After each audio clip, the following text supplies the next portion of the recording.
Soma's Stories. আজ পাঠ করছি সতীনাথ ভাদুড়ীর লেখা ঢোড়াই চরিত মানস থেকে লঙ্কা কাণ্ডের লাডলি বাবুর চরুলাম। লাডলি বাবু আবার আনাগোনা আরম্ভ করেছে কৈরিটোলায়। ও লোক ভালো, মহাত্মাজির চেলা, দুবার হয়ে এসেছে, কিন্তু তবু বিশ্বাস নেই ওই রাজপুতদের ঝাড়কে। বিলটা বিরক্ত হয়ে উঠেছে। এই যে 3 মাস অন্তর বোট আরম্ভ হলো, এর শেষ আছে কি নেই? আসল কাজের কথা কিছু নেই, কেবল নিত্যি 30 দিন বোট বোট বোট। বোট জিনিসটা খারাপ নয়।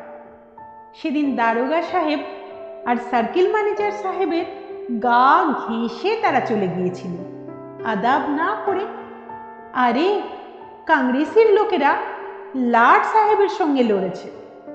ওরা দারোগা জমিদারকে গিলে ফেলতে পারে, গলার গুলিটাকে পর্যন্ত না নিয়ে। আর ওই রাজপুতদের চোখেও দেখা যাবে না, উটের মুখে জিরে। ফু! লাডলি বাবুর সম্মুখে রাজপুতদের বিরুদ্ধে কথা বলবার সাহস তাদের হয়েছে আগের ভোটের পর থেকে। কংগ্রেসি থেকে আধিয়াদারদের জন্য নতুন কানুন হবে ভলেন্টিয়াররা বলেছে। আর পড়ুয়া কিসের? বাবু সাহেবের খোসামত করে তো গনৌরি, ভাবিয়া, প্রসাদি কেউ জমি রাখতে পারেনি। ভোলাকে যেতে হয়েছে কাটিহারে কাজের জন্য। গনৌরি, ভাবিয়া আর প্রসাদি গিয়েছে কুরসাইলা, যেখানে রাজপার ভাঙ্গা চিনির কল খুলেছে 3 বছর থেকে। আর চায় না তারা বাবু সাহেবের পা চাটতে। এক সময়ে অসময়ে কিছু খরচ খরচার ব্যাপার। রামজির আশীর্বাদে তারও একটা সুরাহা হয়ে গিয়েছে। গঞ্জের বাজারে নওরঙ্গী লাল গোলাদার, ওই যে ভোপতলালের বাবা, সে দরকার হলে খরচা দেয়, যত চাও। ভালো রক্তের লোক। ধার শোধ দেবার সময় বুড়হা দাদু প্রতিবার দাড়িতে যে গিট দিয়ে রাখে, সেটাকে কখনো অবিশ্বাস করেনি আজ পর্যন্ত। ওই তো বাবু সাহেব, সব জানা আছে।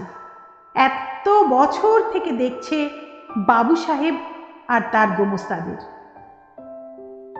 এক কথার মানুষ নৌরঙ্গী লাল গোলাদার সাপ বলে দিয়েছে, আখের চাষ আর লঙ্কার চাষ করতে হবে, না করলে তার গোলামুখ হওয়ার দরকার নেই।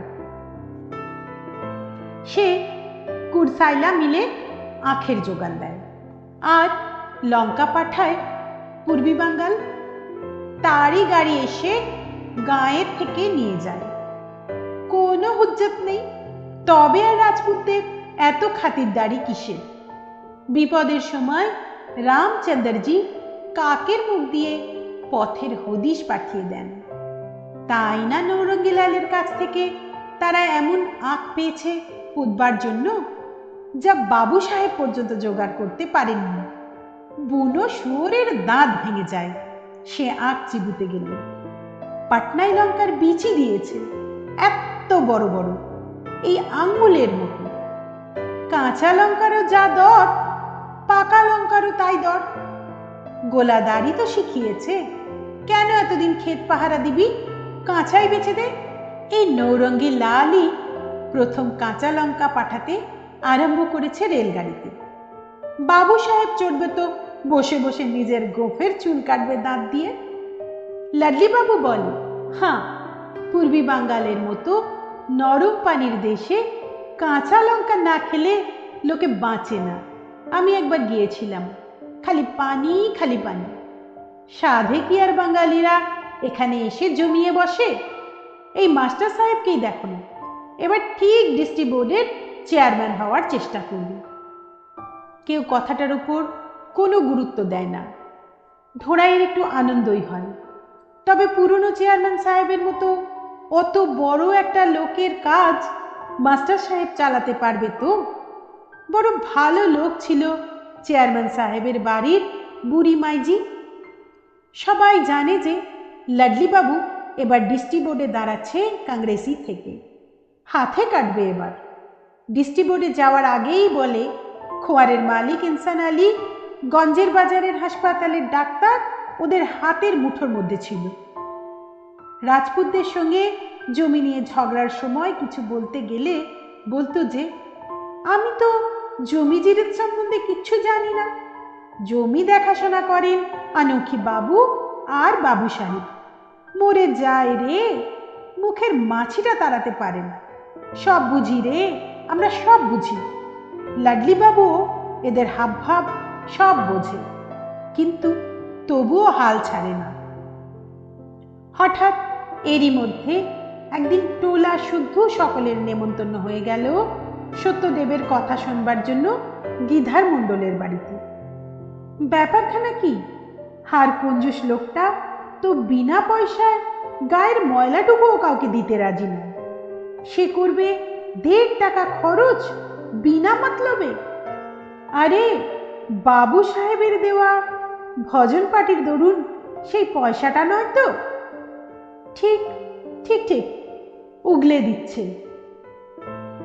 দেব দানো পুরুত গুণীর পয়সা কি কারোর পেটে থাকে, সে যত বড়ই গরুখোর হোক না কেন। ঢোড়াইয়ের নেমন্তন্ন হয়নি। সকলের চোখেই জিনিসটা বিষ অদৃশ্য থাকে। জাতিয়ারই সত্যদেবের কথা এ তো জন্মে কেউ শোনেনি কোনোদিন। সেখানে গিয়ে এদিককার কৈরি জাতির মাথা গর্ভু পত্তনিদারকে দেখে তারা ব্যাপারটা মোটামুটি আন্দাজ করে নেন। পুজোর পর গর্ভু পত্তনিদার কাজের কথা পারে। সবাই মিলে রাজপুত আর ভূমিহার বামুনদের ঠান্ডা করতে হবে। নামেই মহাত্মাজি কংগ্রেসি, রাজপুত ভূমিহারি মহাত্মাজিকে ঠকিয়ে এটাকে হাত করেছে। লাডলি বাবু কোথায় ছিল? লাডলি বাবু যখন ইনসান আলীর আর গরিয়ার কুয়ার থেকে একটা লাল বলদ কর্পূরের মতো উবে গিয়েছিল বকরিদের আগে, সে সময় কোথায় ছিল রাজপুতগিরি? মহাবীরী ঝান্ডা নিয়ে যাওয়ার দিন কালেস্টারকে খবর দিয়েছিল কে? হাতে কঙ্কন আর আরসির দরকার আছে কি? অনেক চ্যাটাং চ্যাটাং কথা বলেছিল কংগ্রেসি মহাত্মাজির ভোটের আগে। এখনো শুনছি কানুনই তৈরি হচ্ছে, একটাও কানুন করবে না, এই বলে রেখে দিলাম। আমাদের সাহায্যেই ভোটে কংগ্রেসিরা জিতেছিল আগের বার। এবার তাই আমরা ঠিক করেছি কুর্ম ছত্রী, কুশবাহা ছত্রী আর যদুবংশী ছত্রী এই 3 জাত মিলে রাজপুত ভূমিহারদের বিরুদ্ধে দাঁড়াবো। এই 3 জাত মিলে হয়েছে ত্রিবেণী সংঘ। ভারী সুন্দর নামটা, ত্রিবেণী সংঘ। বুড়া দাদু গর্ভু পত্তনিদারকে শুনিয়ে জিজ্ঞাসা করে বিলটাকে, এত বুদ্ধির কথার সঙ্গে এর আগে মোলাকাত হয়েছে জিন্দেগি ভরে? রাজপুতের শান দেখাতে আসে। অবজ্ঞায় বাঁকানো ঠোঁটের পিচকারি থেকে চিকচিক করে খৈনি গোলা থুতু মেঝের ওপর ছোটে। গিধারটা এতক্ষণ কথা বলেনি। সকলে উঠবার সময় কেবল বলে, যে জাত ঘুমিয়ে থাকে সে জাত বাঁচে না। বিলটার ছাদ করে মনে লাগে কথাটা। এর আগেও একবার কথাটা শুনেছিল গিধারের মুখে। কোথায় যেন? মনে করে দেখবার চেষ্টা করে বাড়ি আসতে আসতে। ডিস্ট্রিক্ট বোর্ড ঢোড়াইয়ের কাছে যেমন জীবন্ত জিনিস, এদের কাছে ততটা নয়। ছোটবেলায় সে অষ্টপ্রহর শুনেছে ডিস্ট্রিক্ট বোর্ডের কথা। বাবুলাল চপরাশি, ঠিকাদার সাহেব, শনিচারার দল, তালে মহলদার, রোড পিয়ন নিশুতি রাতে ঘুম ভেঙে ডিস্ট্রিক্ট বোর্ডের ঘড়ি ঘরের ঘড়ি বাজবার শব্দ শুনেছে। তবু এই ডিস্ট্রিক্ট বোর্ডের ব্যাপারে কৈরিটোলার লোকেরা তাকে আমল দিতে চায় না। ঢোড়াইয়ের পাক্কির মালিক ডিস্ট্রিক্ট বোর্ডে কি করে যেন? কৈরিদের জাতিয়ারি সওয়াল হয়ে গিয়েছে। 24 ঘন্টা ত্রিবেণী সংঘ, শুনতে শুনতে একেবারে কান ঝালাপালা। গয়লাদের মধ্যে দুটো ভাগ আছে, জানিস তো? কিনসর আর বিসনৌত। একটা দুধে জল মেশায় আর একটা মেশায় না। ওই দুধে জল মেশানোর জমগুলোকে রাজপুতরা নিজেদের দলে টেনে নিয়েছে মহাত্মাজির নাম করে। আরো কত কথা। এক গাছের বাকল কি অন্য গাছে জোড়া লাগে? ধোড়ায়ের মনে হয় তাকে শুনিয়েই কথাটা বলল বুড়হা দাদা। ভোটের দুদিন আগে খবর পাওয়া যায় যে গর্ভপত্তনিদার নাম তুলে নিয়েছে। বিনা ভোটে লাডলি বাবু ডিস্ট্রিক্ট বোর্ডে যাবে। জাতের মাথা গর্ভপত্তনিদার, সে কিনা জাতের সঙ্গে এই নেমক হারামি করলো রাজপুতদের কাছ থেকে টাকা খেয়ে। তাই জন্যই গিধারটা কদিন থেকে লাডলি বাবুর সঙ্গে সঙ্গে ঘুরছে বোধ হয়। এর দিন কয়েক পরে কি করে যেন লাডলি বাবু ডিস্ট্রিক্ট বোর্ডের চেয়ারম্যান হয়ে গেল। তবে যে লাডলি বাবু বলেছিল মাস্টার সাহেব চেয়ারম্যান হবে, এবার সত্যি হাতে কাটবে রাজপুতরা। খৈরিটোলার কেউ আর সেদিন খেতে কাজ করতে যায়নি।